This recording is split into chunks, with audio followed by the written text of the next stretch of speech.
اعوذ باللہ من الشیطان الرجیم، بسم اللہ الرحمن الرحیم، الحمد للہ رب العالمین والصلاة والسلام علی رسولہ الکریم، رب اشرح لی صدری ویسر لی امری واحلل عقدۃ من لسانی یفقہوا قولی۔ السلام علیکم ورحمۃ اللہ وبرکاتہ۔ آئیے قرآن سمجھیے آسان طریقے سے حصہ اول نماز کے ذریعے کہ سبق نمبر 3A میں آپ کو خوش آمدید کہتا ہوں۔ آج کے سبق میں ہم سورہ فاتحہ کی آیت کریمہ نمبر 4 اور 5 لیں گے، اور پھر گرامر میں کچھ مزید ضمائر کے بارے میں پڑھیں گے، اور آخر میں ہمیشہ کی طرح نقطہ تعلیم ہوگا۔ سبق نمبر 3 کے اختتام تک ہمارے سیکھے گئے الفاظ جو ہیں وہ 33 ہو جائیں گے، جو قرآن کریم میں 12,000 سے زائد دفعہ آئے ہیں الحمدللہ۔ تو سب سے پہلے جو آیات کریمہ ہم نے آج پڑھنی ہے، ہم ان کی تلاوت سنتے ہیں۔ اعوذ باللہ من الشیطان الرجیم، بسم اللہ الرحمن الرحیم، الحمد للہ رب العالمین، الرحمن الرحیم، مالک یوم الدین، إياك نعبد وإياك نستعين۔ تو پہلی 3 آیات جن میں بسم اللہ الرحمن الرحیم، الحمد للہ رب العالمین، الرحمن الرحیم، یہ ہم نے سیکھ لی تھی، اور کل ہم نے یہ دیکھا تھا کہ تعوذ اور سورہ فاتحہ کے الفاظ قرآن اتنے امپورٹنٹ ہیں، ان کی اہمیت اتنی زیادہ ہے کہ قرآن کریم کی ہر لائن میں تقریباً ایک لفظ انہی 7 اور ایک تعوذ 8 آیات میں سے ہے۔ تو اگر ہم ان آیات کو سیکھ لیں تو ہم قرآن کا 1/9 حصہ جو ہے وہ سیکھ سکتے ہیں۔ تو اس لیے ہمیں ان کے اوپر غور کرنا ہے، ان پہ توجہ دینی ہے۔ کل ہم نے یہ 3 آیات پڑھی تھیں جس میں بسم اللہ الرحمن الرحیم تھی، الحمد للہ رب العالمین، الرحمن الرحیم، ان کا ہم نے ترجمہ پڑھا تھا، ان کا لفظ بلفظ مطلب پڑھا تھا، اور ان سے آنے والے اسباق سیکھے تھے، اور ان کو زندگی میں لانے کا طریقہ ہم نے سیکھا تھا۔ تعوذ ہم اس سے پہلے ہی پڑھ چکے ہیں۔ تو آج کی آیات جو ہیں وہ ہیں آیت نمبر 4 اور 5، جو کہ ہیں مالک یوم الدین، ایاک نعبد و ایاک نستعین۔ تو سب سے پہلے آیت نمبر 4 لیتے ہیں۔ مالک یوم الدین، رما ترجمہ اس کا یہ ہے کہ مالک ہے بدلے کے دن کا۔ اب سب سے پہلا لفظ ہے مالک۔ مالک جو ہے نا، یہ ہم اردو میں بھی استعمال کرتے ہیں، جیسے کسی چیز کا مالک ہونا، تو اس لیے یہ ہمارے لیے مشکل نہیں ہے۔ لیکن یہاں پہ امپورٹنٹ بات یہ ہے کہ یہ 3 طرح کے الفاظ ہیں۔ اب یہ جو مالک آپ کو لکھا ہوا نظر آ رہا ہے، یہ اس مالک سے تھوڑا ڈفرینٹ لگ رہا ہوگا، لیکن بیسیکلی یہ ڈفرینٹ ہے نہیں۔ میم کے اوپر جب کھڑی زبر ہوتی ہے وہ اس کا مطلب بالکل سیم ہوتا ہے جیسے میم اور الف ہو۔ تو میم الف زبر ما یا میم کھڑی زبر ما، تو یہ ایک جیسے مطلب ہے۔ تو اس طرح اگر آپ اس کو غور کریں تو یہ مالک ہی بنتا ہے، مالک، ٹھیک ہے۔ تو جس طرح اردو میں مالک ہم کہتے ہیں، اسی طرح یہ بھی مالک ہی لکھا ہوا ہے۔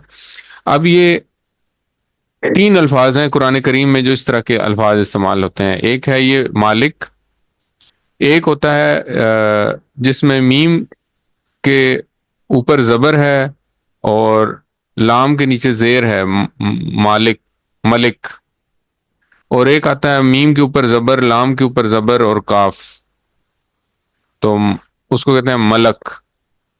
تو یہ جو مالک ہے اس کا مطلب مالک ہے۔ پھر جو دوسرا ہم نے پڑھا، جو دوسرا جس کے اوپر میم کے اوپر صرف زبر ہے اور لام کے نیچے زیر ہے، تو یہ مالک، اس کا مطلب ہوتا ہے بادشاہ۔ تو یہ سورہ ناس میں ہم پڑھیں گے انشاءاللہ، مالکی، قل اعوذ برب الناس مالک الناس، وہاں پہ وہ لفظ استعمال ہوا۔ اور تیسرا جو لفظ ہے وہ ہے ملک۔ ملک جو ہے یہ استعمال ہوتا ہے فرشتہ، اس کا مطلب ہے فرشتہ۔ تو یہ 3 الفاظ ہیں جو کہ ایک جیسے ہیں دیکھنے میں، لیکن تھوڑی سی حرکات کے فرق کی وجہ سے تینوں کا مطلب الگ الگ ہے۔ اچھا، اگلا لفظ ہے یوم۔ یوم جو ہے یہ عام طور پہ ہم اردو میں استعمال کرتے ہیں، اس کا مطلب ہے دن۔ تو ہم کہتے ہیں ہفتے کا دن، یا ہفتے کا یوم، یا یوم عید، یوم آخرت، یہ ہم اردو میں عام استعمال کرتے ہیں، تو اس لیے یہ مشکل نہیں ہے۔ تو یہ چونکہ نون ہے، اسم ہے، تو ہم جب بھی اسم پڑھتے ہیں تو اس کا پلورل دیکھتے ہیں، اگر وہ سنگولر ہو، اگر پلورل ہو تو اس کا سنگولر دیکھتے ہیں. تو یہ یوم جو ہے یہ واحد ہے اور اس کی جمع ہے ایام، اور ایام بھی ہم اردو میں استعمال کرتے ہیں، بہت عام الاستعمال لفظ ہے. اگلا لفظ ہے دین. اب دین جو ہے نا اس کے عربی میں دو مطلب ہیں. پہلا مطلب ہے بدلہ اور دوسرا مطلب ہے زندگی کا نظام. جیسے کہ دین اسلام، تو اسلام کا نظام، اسلام کے ذریعے جو زندگی کا نظام ملتا ہے اس کو کہتے ہیں دین اسلام. تو ان دونوں میں سے کون سا مطلب کہاں پہ استعمال ہوگا؟ تو یوم کے ساتھ جب دین کا لفظ استعمال ہوتا ہے تو عام طور پہ اس کا مطلب بدلے کا دن ہوتا ہے، کیونکہ زندگی کے نظام کے ساتھ یوم نہیں ہے، کیونکہ زندگی کا نظام تو ہمیشہ کے لیے، کسی خاص دن کے لیے تو نہیں ہے. تو اس لیے یوم الدین جب آئے گا تو آپ سمجھ جائیں کہ یہ بدلے کے دن کی بات ہو رہی. اچھا، مطلب اس کے اب اسباق دیکھتے ہیں. تو الفاظ میں تو کوئی مشکل نہیں رہا، الفاظ تو الحمدللہ آسان ہے. اچھا، اسباق اگر ہم دیکھیں تو اسباق کیا ہیں کہ اللہ تعالیٰ بدلے کے دن کا مالک ہے. تو جس دن قیامت آئے گی اس دن اللہ ہی سب کا مالک ہوگا، ٹھیک ہے، وہی سارے لوگ اسی کی طرف رجوع کریں گے اور اسی کی اس دن حکومت ہوگی اور وہی سب کے درمیان انصاف کرے گا. اصل مالک تو ابھی آج بھی اللہ ہی ہے، یعنی کہ ایسا نہیں ہے کہ آج مالک کوئی اور ہے اور بدلے کے دن ہی صرف اللہ مالک ہوگا، بلکہ اللہ تو مالک ہی ہے، ہمیشہ سے مالک ہے اور ہمیشہ مالک رہے گا. ساری چیزیں اسی کی بنائی ہوئی ہیں، وہ اسی کی ملکیت ہیں. لیکن آج اس نے انسان کو کچھ اختیار دیا، تو انسان کو اپنی مرضی کرنے کا اختیار دیا آج، اور وہ مرضی کا اختیار اس لیے ہے کیونکہ اللہ تعالیٰ ہمارا امتحان لینا چاہتا ہے. تو یہ دیکھنا چاہتا ہے کہ اس اختیار کو ہم کیسے استعمال کرتے ہیں. لیکن یہ جو آیت ہے یہ بتا رہی ہے کہ اس دن کسی کے پاس کوئی اختیار نہیں ہوگا. اس دن ایبسولوٹ جو ملکیت ہوگی وہ اللہ تعالیٰ کی ہوگی. تو اس دن نہ کسی کو اللہ کے ہاں بات کرنے کی اجازت ہوگی، نہ کوئی سفارش کر سکے گا سوائے اس کے جس کو اللہ نے اجازت دی ہو. اور قیامت کے دن کو امیجن کریں تو آپ کو اندازہ ہوگا کہ قیامت کا دن بڑا ہی بھیانک ہے. قرآن کریم میں ہے کہ قیامت کا دن جو ہے نا وہ تقریباً 50,000 سال کے برابر ہے، 50,000 سال کے برابر. تو اگر آپ 50,000 سال کے گھنٹے نکالیں تو آپ کیلکولیٹ کریں. ابھی جب آپ کیلکولیٹ کریں گے تو آپ کو اندازہ ہوگا کہ یہ 43 کروڑ آورز بنتے ہیں. تو آپ امیجن کریں کہ 43 کروڑ آورز ہوں گے حساب کتاب شروع ہونے سے پہلے، قیامت کا دن شروع ہونے کے بعد. تو اس وقت ہم 43 کروڑ آورز تقریباً جو ہے نا وہ ہم گرمی کی حالت میں کھڑے ہوں گے، اور جو قیامت کے دن کی صعوبتیں یا قیامت کے دن کی جو تکالیف جن کی بات کی جاتی ہے، ہر وقت بات کرتے رہتے ہیں، وہ تکالیف ہمارے اوپر ہوں گی. اللہ تعالیٰ ہم سب کو ان تکالیف سے محفوظ رکھے اور اپنے حفاظت میں رکھے. لیکن اس دن جو ہمارا مالک ہوگا وہ صرف اللہ تعالیٰ ہوگا. اس دن نفسا نفسی ہوگی، مطلب جب آپ اس طرح کھڑے ہوں گے اور آپ کے ارد گرد لوگ ہوں گے تو ہر بندہ آپ سے کہہ رہا ہوگا کہ یار تم نے میری ہیلپ نہیں کی، تم نے مجھے بتایا نہیں، تم مجھے گائیڈ کر دیتے کہ سیدھا راستہ یہ ہے، میں اس راستے کو ہو سکتا ہے چوز کر لیتا. تو یہ اس وقت اتنا برا دن ہوگا، اتنی بری بات ہوگی، اتنے حالات خراب ہوں گے کہ ہر آدمی ایون اپنے رشتہ داروں کو دیکھ کے بھی وہ سائڈ پکڑے گا. وہ کہے گا کہ وہ مجھ سے کوئی شکایت کریں گے یا مجھ سے کوئی چیز مانگیں گے، یا تو بس ہر بندے کو اپنی ہی فکر ہوگی. تو وہ جو کہتے ہیں کہ نفس نفسی کا عالم ہوگا. تو اس دن کی ملکیت کے بارے میں بات ہو رہی ہے. یہاں سے ہم پھر ہمیں مطلب یہ ڈر ہونا چاہیے کہ ہمیں قیامت کے دن کی ہولناکیوں کا ڈر بھی ہونا چاہیے، اور ساتھ ساتھ ہمیں یہ امید بھی ہونی چاہیے کہ اللہ تعالیٰ قیامت کے دن ہم پر رحم کر دیں. تو یہاں سے ہم پھر عادت نمبر 7 نکالتے ہیں، مالک یوم الدین. جب ہم پڑھیں تو ہمیں عادت نمبر 7 نکالنی چاہیے کہ ہر کام کو آخرت سامنے رکھ کر کیا جائے، اور اس دن کی تیاری میں ذرا برابر بھی کوشش کریں کہ وقت ضائع نہ ہو. تو اس تصور اور احساس کے ساتھ اس آیت کو پریکٹس کریں. مالک یوم الدین، مالک ہے بدلے کے دن کا. اس کے بعد والی آیت ہے جی ایاک نعبد و ایاک نستعین. اس کی ٹرانسلیشن ہے تیری ہی ہم عبادت کرتے ہیں اور تجھ ہی سے مدد چاہتے ہیں.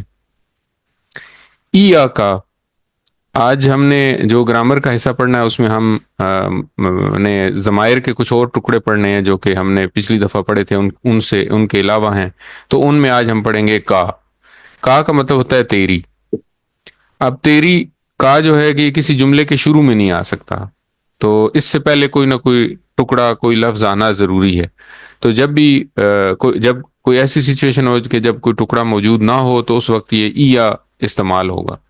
تو ای یا کا مطلب ہے اصل میں تیری، کیونکہ ای یا جو ہے وہ کا اکیلے آ نہیں سکتا تو اس کے لیے آیا۔ تو ای یا کا جب ٹرانسلیٹ کریں گے اس کو تو ہم کہیں گے تیری ہی یا صرف تیری۔ نابودو اگر آپ اس پہ تھوڑا سا غور کریں تو یہ عبد سے نکلا ہے۔ عبد کا مطلب ہے عبادت کرنے والا، اور ہم اردو میں یہ لفظ استعمال کرتے ہیں عبادت، عابد، معبود۔ تو نعبدو کا مطلب ہے ہم عبادت کرتے ہیں۔ تو یہاں پہ اور یہ جو نستعین ہے اس میں دو چیزیں کامن ہیں، دونوں میں ایک چیز کامن ہے، وہ ہے نون کے اوپر زبر سے یہ لفظ شروع ہو رہے ہیں۔ تو جب بھی یہ لفظ نون کے ساتھ کوئی بھی فعل شروع ہوتا ہے، یہ ہم آگے جا کے پڑھیں گے کچھ اسباق کے بعد تو انشاءاللہ آپ کو کلیئر ہو جائے گا۔ تو وہاں پہ یہ جس طرح ہم نے نحنو پڑھا تھا کہ ہم کہتے ہیں کہ نحنو کا مطلب ہے ہم سب، تو اسی طرح نعبدو کا مطلب ہے ہم عبادت کرتے ہیں۔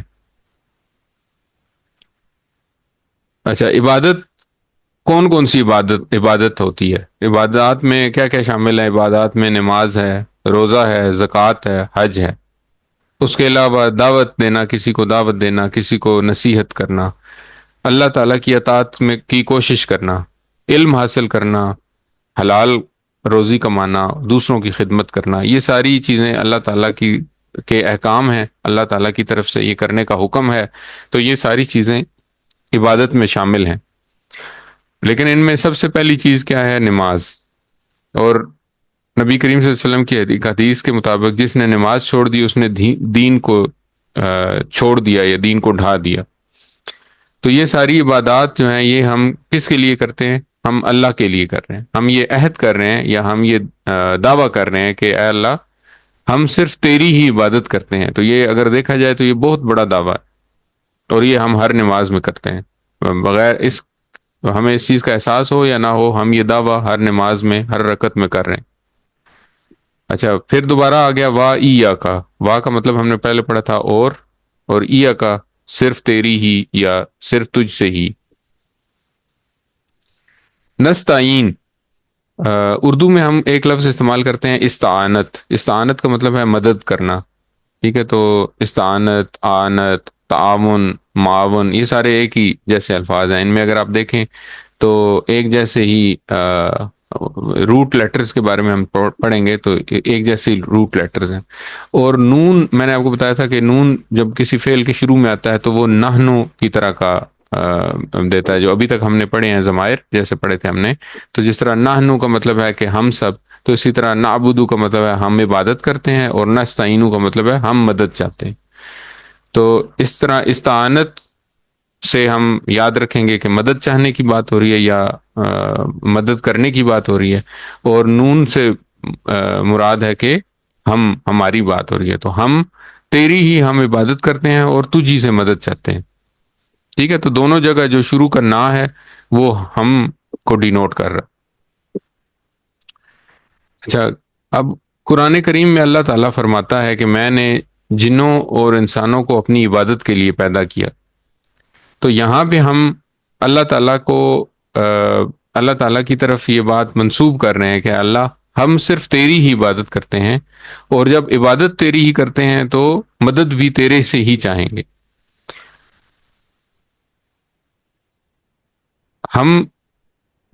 ہم انسان اپنے آپ کو جو مرضی سمجھیں، لیکن ایکچولی تو ہم کمزور ہیں۔ ہم اتنے کمزور ہیں کہ ہم اپنے انگلی کی جنبش بھی جو ہے نا وہ اللہ تعالیٰ کی مدد کے بغیر نہیں کر سکتے، اور اسی طرح ہم اپنی پیاس تک نہیں بجھا سکتے اللہ تعالیٰ کی مدد کے بغیر۔ تو اللہ کی عبادت اللہ کی مدد کے بغیر کیسے کر سکتے ہیں؟ تو بیسیکلی ہم اس آیت کے اس ٹکڑے میں اللہ تعالیٰ سے یہ دعا کر رہے ہیں، یا ہم اللہ تعالیٰ کے ساتھ یہ عہد و پیمان کر رہے ہیں کہ اللہ ہم صرف تیری ہی عبادت کرتے ہیں، اور اس عبادت کے لیے ہم تجھی سے مدد چاہتے ہیں۔ اور مدد کیوں چاہتے ہیں؟ مدد اس لیے چاہتے ہیں کہ ہم تیری ایسی عبادت کریں کہ جو تجھے پسند آ جائے. تو یہاں سے ہم عادت نمبر 8 نکالیں گے کہ عادت نمبر 8 ایاک نعبد سے نکالیں گے کہ ہم ہر کام میں اللہ تعالیٰ کی عبادت کی نیت کریں.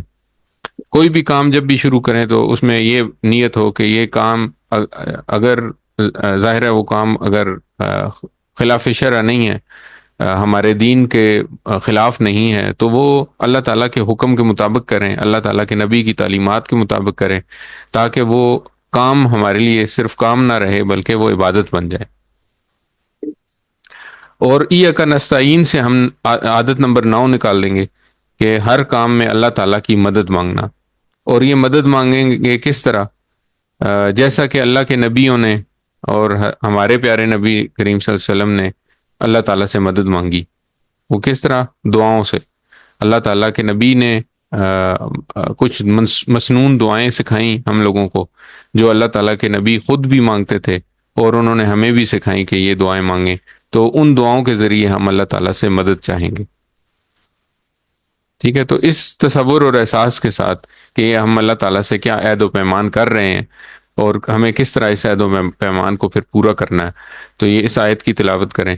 ایاک نعبد و ایاک نستعین، تیری ہی ہم عبادت کرتے ہیں اور تجھ ہی سے مدد چاہتے ہیں. یہاں پہ آج کا ہمارا نماز کا سبق ختم ہوا. اب ہم بریک لیتے ہیں اور پھر ہم پڑھیں گے گرامر. السلام علیکم ورحمۃ اللہ وبرکاتہ.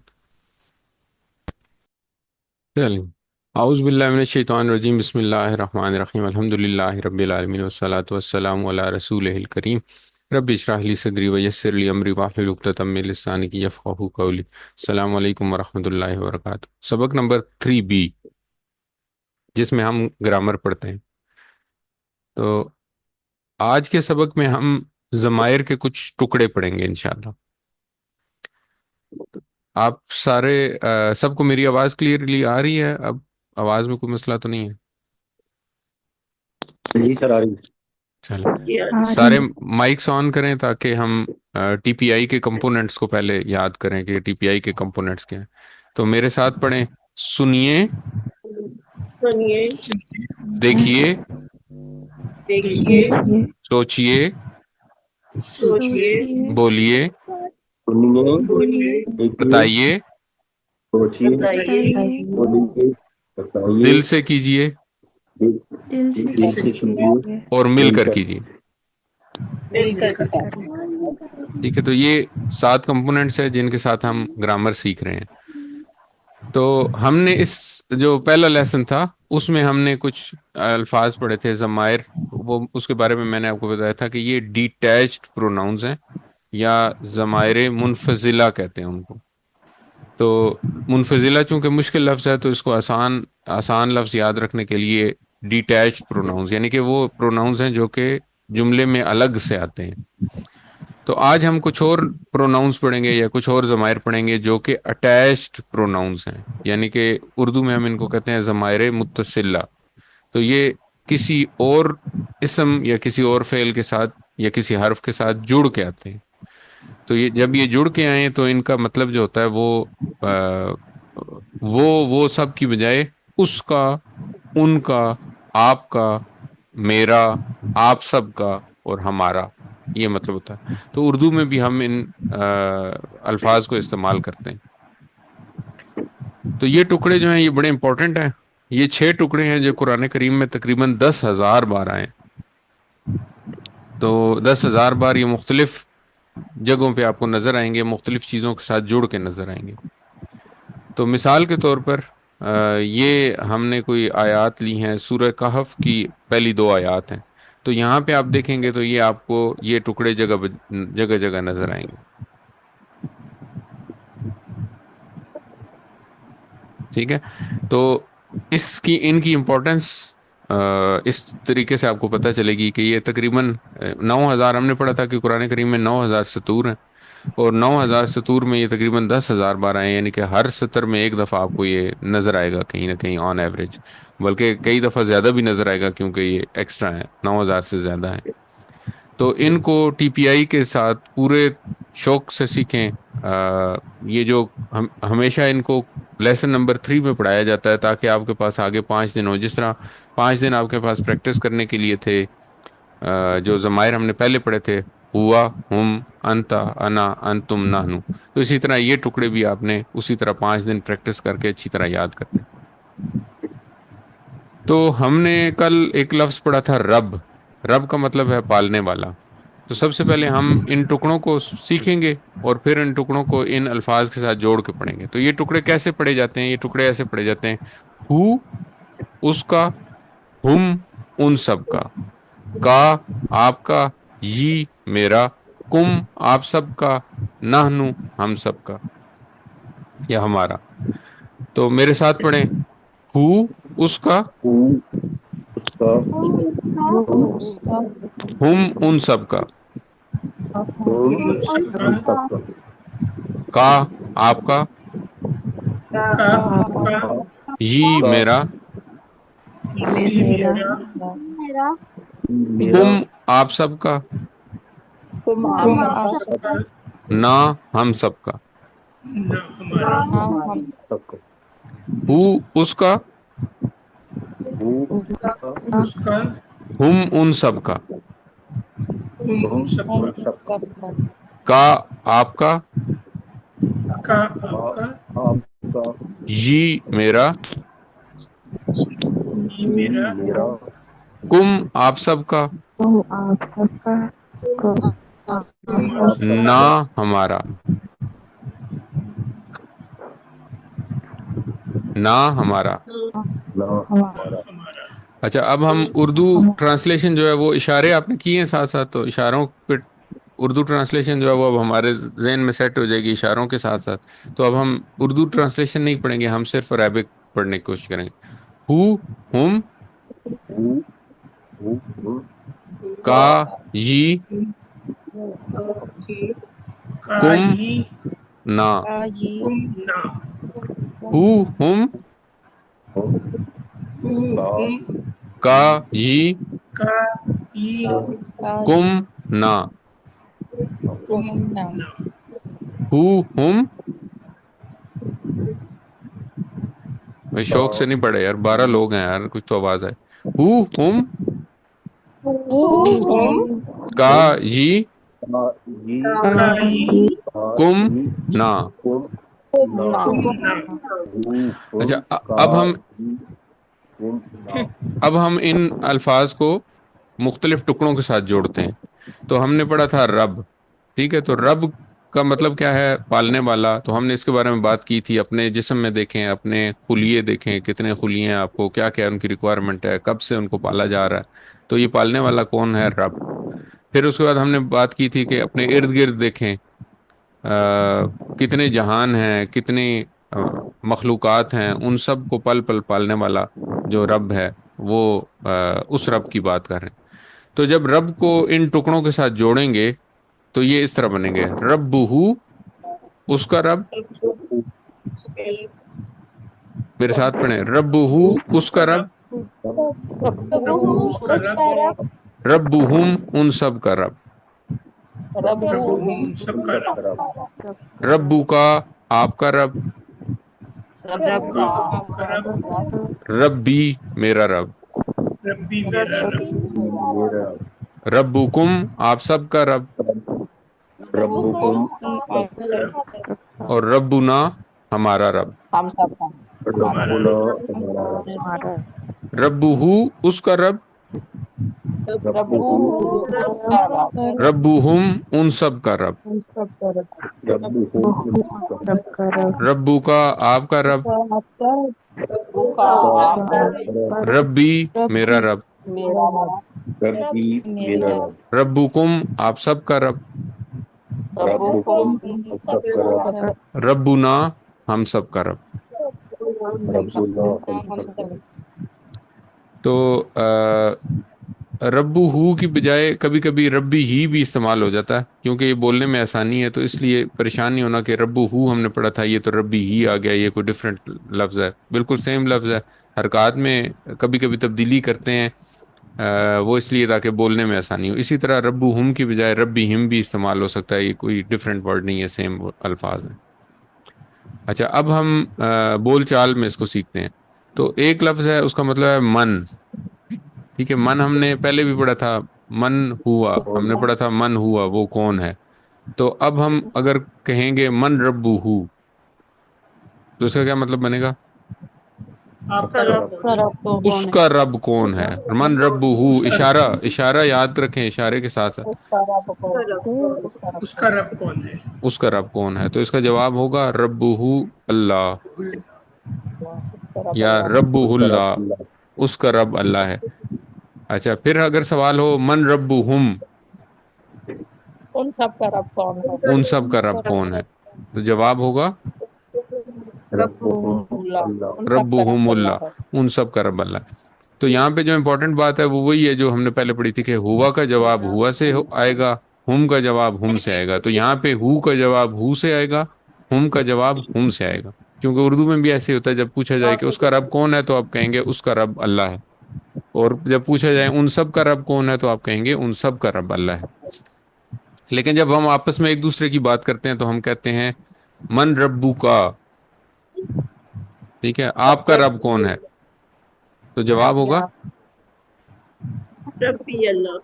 ربی اللہ. ماشاء اللہ، زبردست، میرا رب اللہ ہے. اور جب پوچھا جائے من ربکم، آپ سب کا رب کون ہے، تو کہیں گے ربنا اللہ، ہم سب کا رب اللہ ہے. اب یہ کوئی جانی پہچانی یہ لگ رہا ہے یہ من ربو کا؟ جی، قبر میں پوچھا جائے گا. ہاں ماشاء اللہ، قبر میں جو پہلا سوال پوچھا جائے گا نا وہ یہ ہوگا من ربو کا. تو اس کا جواب یاد رکھ لیں آپ، جواب یاد رکھیں گے تو جواب ہوگا ربی اللہ.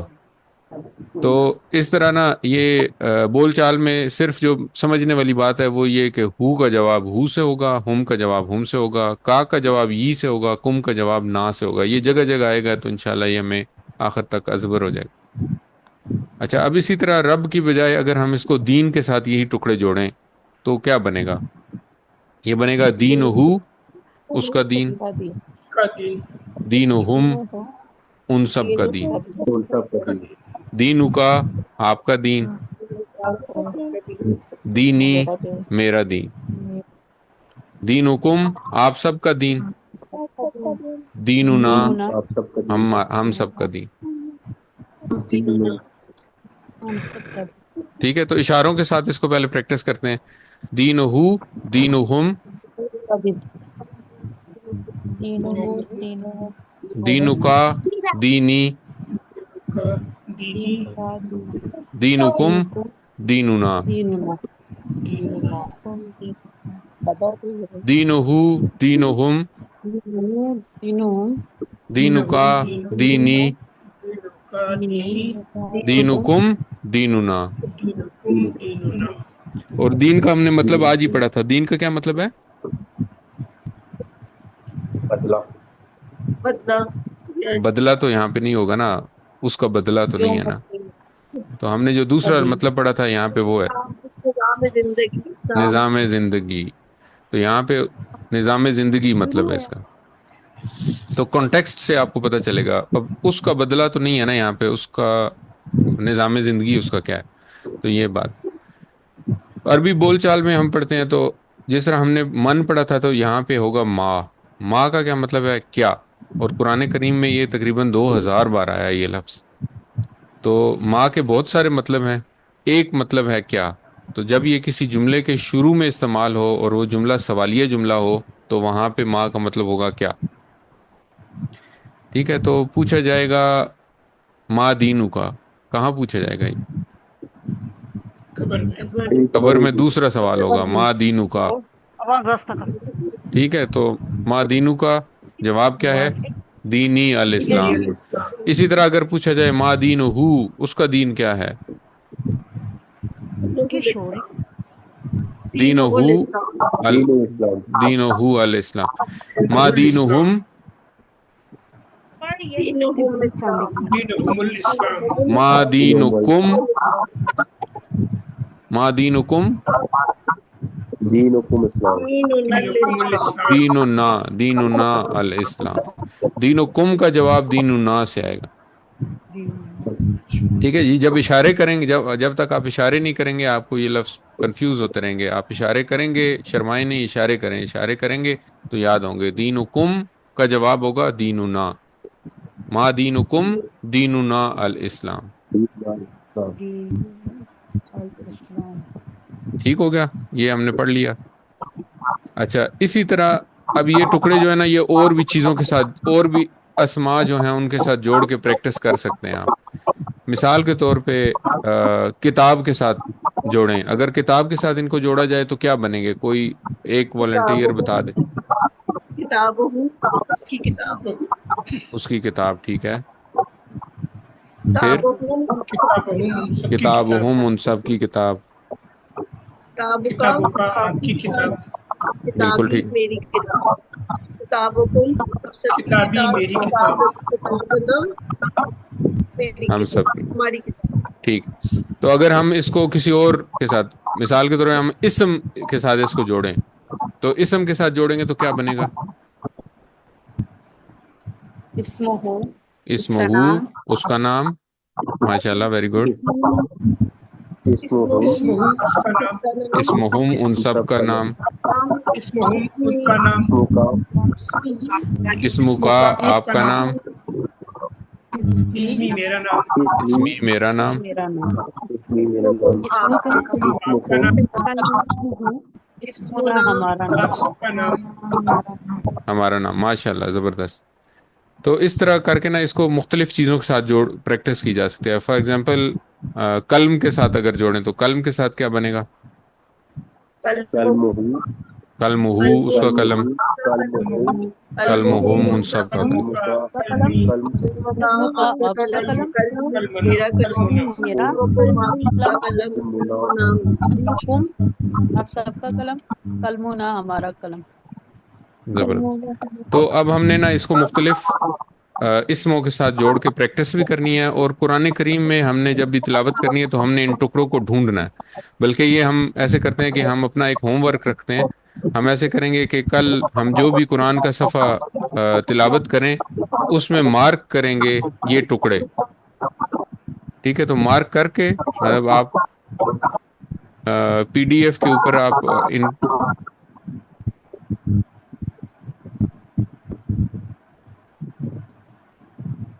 پی ڈی ایف کے اوپر آپ ان ٹکڑوں کو ڈھونڈیں. جی جی، شور ہے بیک گراؤنڈ میں، پتہ نہیں کس کا. اب آ جائے. اچھا، تو میں یہ کہہ رہا تھا کہ ہم اس طرح کریں کہ یہ ہم ایک ٹاسک رکھتے ہیں اپنا. ہم یہ کریں گے کہ قرآن پڑھتے ہیں ہم سارے روز، تو قرآن کے جو بھی صفحہ ہم تلاوت کریں اس کی ایک پکچر لیں موبائل سے اپنے، اور اس میں نا ان ٹکڑوں کو مارک کریں گے.